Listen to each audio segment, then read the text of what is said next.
Hello नमस्कार साथियों, आप सभी का स्वागत है हमारे यूट्यूब चैनल पर। हम इस वीडियो में क्लास 10th की एनसीईआरटी मैथ की एक्सरसाइज 9.1 जो कि हाइट एंड डिस्टेंस है उसके क्वेश्चन सॉल्व कर रहे थे, जिसमें हमने 2 क्वेश्चन सॉल्व कर लिए थे। आज हम उससे आगे के क्वेश्चन सॉल्व करेंगे, ठीक है। तो इसका क्वेश्चन नंबर 3 है। क्वेश्चन नंबर 3 सभी से अनुरोध है कि वो एनसीईआरटी मैथ को अपने सामने ओपन करके बैठें, ठीक है। तो थर्ड क्वेश्चन है, contractor plans to install 2 slide for the children to play in a park. मतलब एक कॉन्ट्रैक्टर है, उसे कॉन्ट्रैक्ट मिलता है कि तुम्हें पार्क में 2 स्लाइडर बनाने हैं। स्लाइडर मतलब बच्चों के फिसलने के लिए, खेलने के लिए। तो आगे कह रहा है for the children below the age of 5 year, मतलब एक तो उनके लिए बनाना है जो 5 साल से कम के हैं। She propose to have a slide whose top is at a height of 1.5 metre. मतलब 2 स्लाइडर बनाने हैं जिनमें से फर्स्ट स्लाइडर उसकी जो हाइट है 1.5 मीटर रहेगी। ये किसके लिए? Below the 5 year, below the 5 year, ठीक है। और दूसरा आगे क्या कह रहा है, and is inclined at an angle of 30 degree. और जो पहला वाला उसका जो एंगल कितना होना चाहिए, 30 डिग्री होना चाहिए। Whereas for elder children, मतलब जो 5 साल से बड़े हैं उनके लिए स्लाइडर बनेगा too steep slide at a height of 3 metre. और उसके लिए जो हाइट रहेगी वो कितनी रहेगी? 3 मीटर रहेगी। ये वाली हाइट है वो 3 मीटर रहेगी। And incline at an angle of 60 degree. Angle कितने का है? 60 degree. What should be the length of the slide in each case. मतलब स्लाइड ये पूछ रहा है, जैसे अगर मैं इसे नाम दूं ए बी सी और पी क्यू आर, तो स्लाइडर की लेंथ ये कितनी है? इसमें ए सी पूछ रहा है और इसमें पी आर पूछ रहा है। ये दोनों निकालने हैं, ठीक है। तो गिवन है, पहले तो उसे लिखो। ए बी कितना दे रखा है गिवन में? A B equal to 1.5 metre और एंगल कितना है? Theta equal to 30 degree. और यहाँ पे गिवन में क्या लगेंगे? जो पी क्यू है वो कितना है? 3 मीटर और जो थीटा है वो कितना है? 60 डिग्री, ठीक है। तो अब मुझे क्या निकालना है? एसी निकालना है।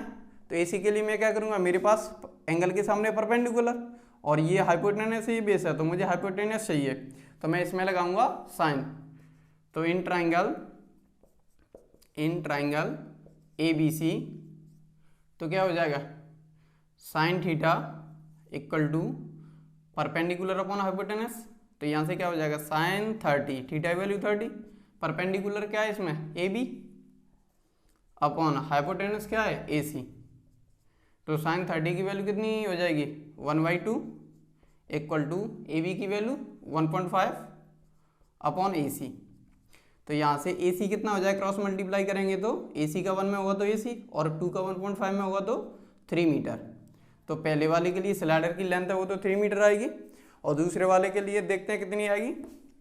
In triangle P Q R, तो मैं क्या लगाऊंगा? ये एंगल थीटा है मेरे सामने, थीटा के सामने परपेंडिकुलर, और क्या चाहिए इसमें? हाइपोटेनस चाहिए इसमें भी, तो इसमें भी साइन थीटा लगा दो। Sine theta equal to perpendicular upon hypotenuse. तो थीटा की वैल्यू कितनी है? Sine theta equal to 60, perpendicular कितना है? पी क्यू अपॉन हाइपोटेनस है पी आर। तो यहाँ से साइन 60 की value √3/2 equal to P Q की वैल्यू कितनी है? 3 अपॉन पी आर। तो यहाँ से कितना हो जाएगा? P R equal to 3 × 2 upon √3। तो 3 को क्या लिख सकता हूँ मैं? P R equal to √3 into √3 into 2 upon √3। तो √3 कैंसिल आउट होगा, तो पी आर कितना आ गया? 2√3 मीटर। यही इसका आंसर है, ठीक है। तो छोटे बच्चों के लिए स्लाइडर की लेंथ 3 मीटर रहेगी, और जो 5 साल से बड़े बच्चे हैं उनके लिए जो स्लाइडर की लेंथ रहेगी वो 2√3 मीटर रहेगी, ठीक है। चलो 4th वाला क्वेश्चन सॉल्व करते हैं।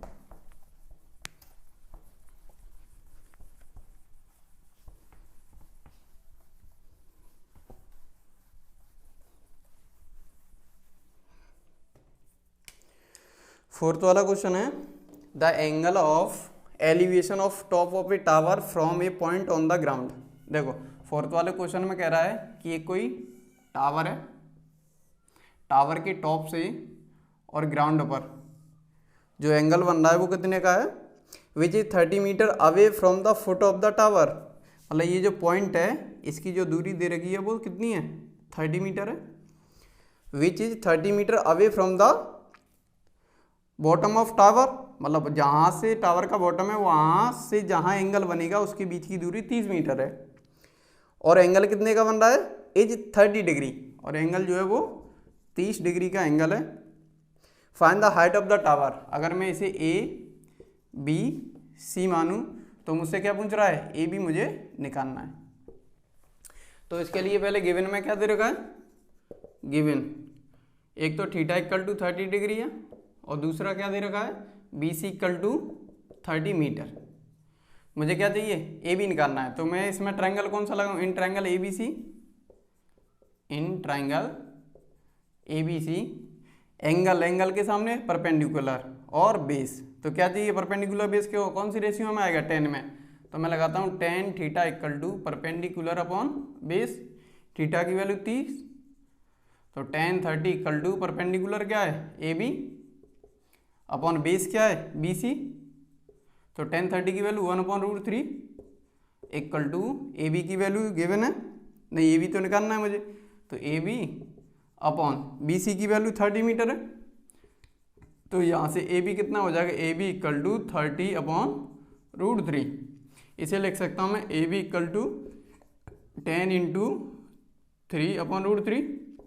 तो ए बी इक्वल टू हो जाएगा 10 × √3 × √3/√3।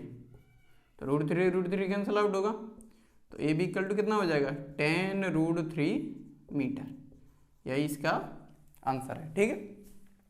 तो थर्ड वाले क्वेश्चन की जो हाइट है पोल, फोर्थ वाले में पोल की हाइट कितनी आई है, 10√3 मीटर। नोट करो, और इसका हम अगला वाला फिफ्थ वाला क्वेश्चन है उसे सॉल्व करते हैं।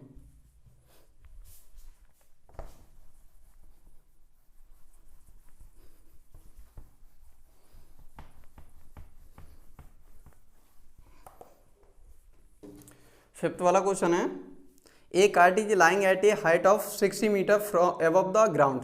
मतलब ये कोई पतंग है, उसकी ग्राउंड से जो हाइट दे रखी है वो कितनी है, 60 metre. The string attach to the kite is temporarily tied to a point on the ground.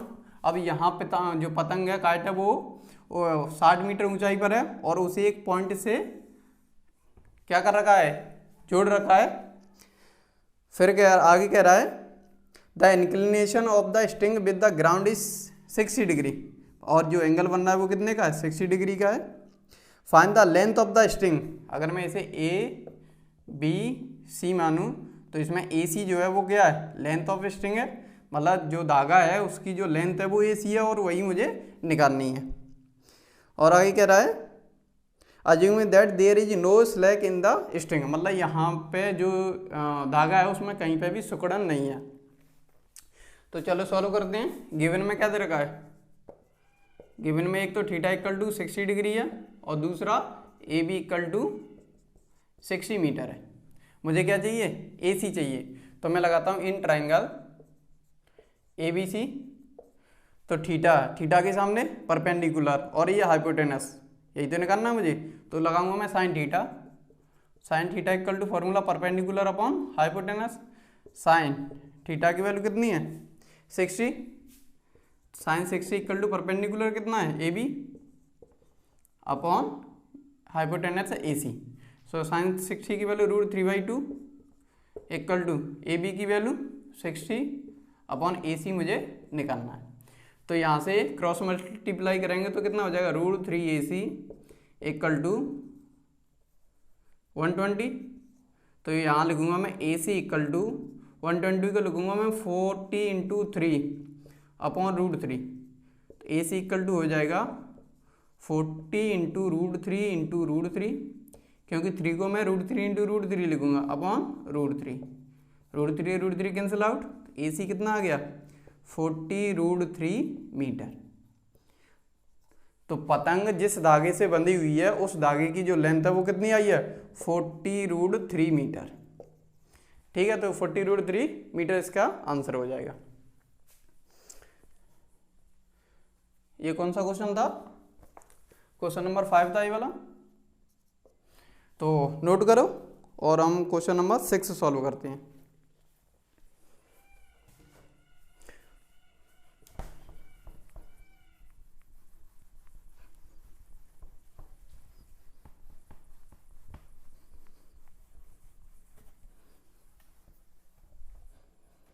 Question number 6,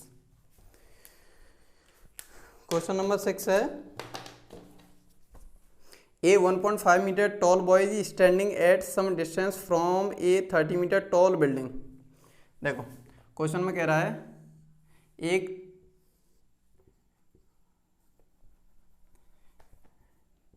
एक बिल्डिंग है जिसकी जो हाइट है वो 30 मीटर है। 1.5 मीटर टॉल मतलब जो लड़का है उसकी जो हाइट है वो कितनी है? 1.5 है। तो ये वाली हाइट है वो कितनी है? 1.5 मीटर। तो ये भी 1.5 रहेगी, 1.5 मीटर। देखो टोटल लेंथ है वो कितनी है? 30 मीटर है। तो ये वाली लेंथ है, अगर मैं निकालूं इसे A B C और इस पॉइंट का नाम D, तो ये BC जो 1.5 की है और ये टोटल AC कितने का? 30 का है। तो AB कितने का बचेगा? AC इक्वल टू 30 मीटर है और BC कितने का है? 1.5 मीटर है। तो मैं लिखूंगा AC equal to AB plus BC। AC की वैल्यू कितनी है? 30 इक्वल टू AB कितना है निकालना मुझे, और प्लस BC की वैल्यू 1.5। तो यहाँ से AB कितना आ गया? 28.5 मीटर। मतलब जो AB है वो कितने का? 28.5 मीटर। ठीक है, अब आगे क्वेश्चन में कह रहा है the angle of elevation from his eye to the top of the building increases from 30 to 60 degree. देखो पहले जो एंगल ऑफ एलिवेशन है वो 30 डिग्री का है, लेकिन वो इंक्रीज होकर 60 डिग्री हो जाता है as he walks toward the building. मतलब जब वो बिल्डिंग की तरफ आता है तो जो एंगल है पहले 30 का था वो कितने का हो रहा है? 60 का हो रहा है। आगे कह रहा है find the distance he walk toward the building. तो मुझे अगर इसका नाम मैंने D, इसे मैं E और इसे मैं F रखूं, तो मुझसे क्या पूछ रहा है? जो EF है वही निकालना है मुझे, EF है वो मुझे निकालनी है। ठीक है, तो चलो सॉल्व करते हैं। सबसे पहले मैं क्या करूंगा? जो FB है उसे निकालूंगा और फिर जो DC है उसे निकालूंगा और DC में से FB निकालू वो माइनस करूंगा तो क्या बचेगा मेरे पास? EF बचेगा। तो सबसे पहले मैं क्या करता हूँ? FB निकालता हूँ। तो इन ट्राइंगल ABF तो मैं लगाऊंगा tan theta equal to perpendicular upon base. तो tan थीटा की वैल्यू कितनी है इसमें? इस वाले एंगल ट्राइंगल में थीटा की वैल्यू 60 इक्वल टू परपेंडिकुलर कितना है? AB अपॉन बेस कितना है इसका? FB। तो tan 60 की वैल्यू √3 इक्वल टू AB की वैल्यू कितनी है? 28.5। AB हमने निकाला 28.5 अपॉन FB मुझे निकालना है। इसके नीचे 1 माने क्रॉस मल्टीप्लाई करेंगे तो FB इक्वल टू हो जाएगा 28.5 अपॉन √3 मीटर। ठीक है, तो FB मेरे पास कितने का आ गया? FB जो मेरे पास 28.5 अपॉन √3 आ गया। अब मुझे क्या चाहिए? DC और चाहिए। तो अब इसके लिए मैं कौन सा ट्रायंगल लूंगा? ABE। तो इन ट्रायंगल ABE, अब देखो ये क्या है? थीटा के सामने परपेंडिकुलर और बेस, क्या लगाऊंगा? tan थीटा ही। tan theta equal to perpendicular upon base. तो थीटा की वैल्यू कौन सा? इस वाले ट्रायंगल में थीटा की वैल्यू 30 है। तो tan 30 इक्वल टू परपेंडिकुलर क्या है इसमें? AB अपॉन बेस क्या है इसमें? BE या EB।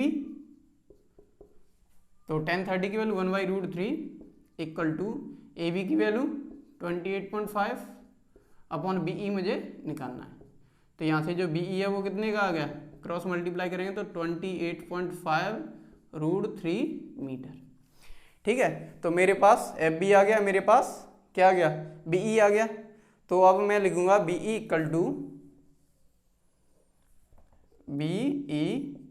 टू BE कौन सी लेंथ है, ये पूरी टोटल लेंथ है वो BE है। अब BE इक्वल टू मैं लिखूंगा FB plus EF, BE equal to मैं लिखूंगा BF प्लस FE। तो BE मेरे पास कितनी है 28.5 √3, 28.5 √3 इक्वल टू BF कितना निकाला है, FB लिखें या BF एक ही बात है। ये 28.5 अपॉन √3, 28.5 अपॉन √3 और प्लस FE मुझे निकालना है, EF या FE मुझे निकालना है। तो ये हो जाएगा 28.5 √3 minus 28.5 upon √3 equal to FE।